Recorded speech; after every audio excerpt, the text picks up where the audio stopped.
நம்ம வீட்ல சுபகாரியம் பண்ணலான்னு நினைச்சா, ஏதாவது ஒரு தடங்கல் வந்துடுது, தடப்பட்டுக்கிட்டே இருக்கு அப்படின்று நினைக்கிறவங்க, இந்த தீப வழிபாட மேற்கொள்ளலாம். இந்த தீப வழிபாடு எப்படி செய்றதுன்றத இன்னைக்கு நம்ம பதிவுல பார்க்க போறோம்.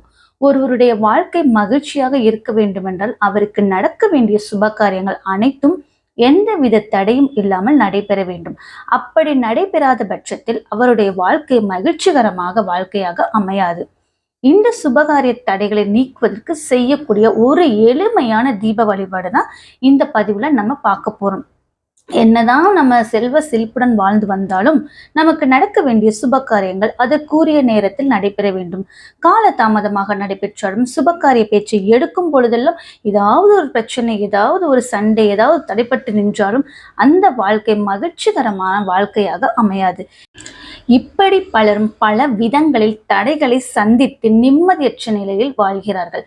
ஒருவருடைய வாழ்க்கையில் சுபகாரியம் என்பது அவர்களுக்கு நினைக்கும் படிப்பை படிப்பது, நினைத்த வேலையில் சேர்வது, வேலையில் நல்ல முன்னேற்றம் ஏற்படுவது, நினைத்த தொழிலை ஆரம்பிப்பது, தொழில் சிறப்பாக நடைபெறுவது, திருமணம் நடைபெறுவது, குழந்தை பாக்கியம் கிடைப்பது, குழந்தைகளுக்கு மொட்டை அடித்து காது குத்துவது, குழந்தைகளுக்கு நல்ல விஷயங்கள் நடப்பது என்று பல சுப காரியங்கள் ஏற்படும்.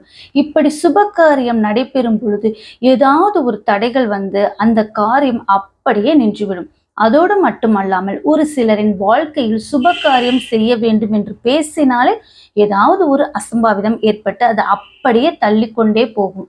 இப்படிப்பட்ட சூழ்நிலையில் இருப்பவர்கள் குலதெய்வத்தை நினைத்து செய்யக்கூடிய ஒரு எளிமையான வழிபாட்டை தான் நம்ம பார்க்க போறோம். வெள்ளிக்கிழமை அன்று காலையில் எழுந்து சுத்த பத்தமாக குளித்து விடுத்துவிட்டு பிரம்ம முகூர்த்த வேளையில் வீட்டு பூஜை அறையில் ஒரு சிறிய தாம்பலத்தட்டை எடுத்துக்கொள்ளுங்கள்.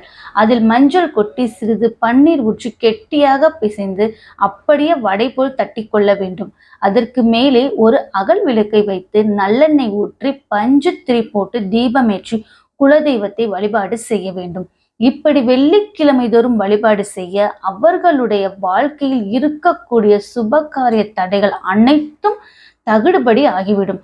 எந்தவித அசம்பாவிதங்களும் ஏற்படாது. நல்ல விதத்தில் சுபகாரியங்கள் தக்க தடையின்றி நடைபெறும்.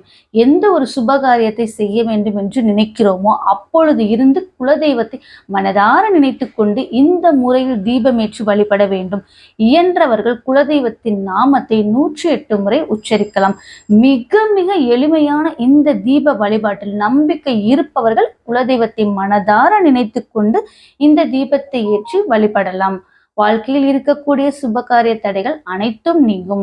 இந்த வீடியோ உங்களுக்கு பிடிச்சிருந்தா ஒரு லைக் பண்ணுங்க. நன்றி, வணக்கம், தேங்க்யூ.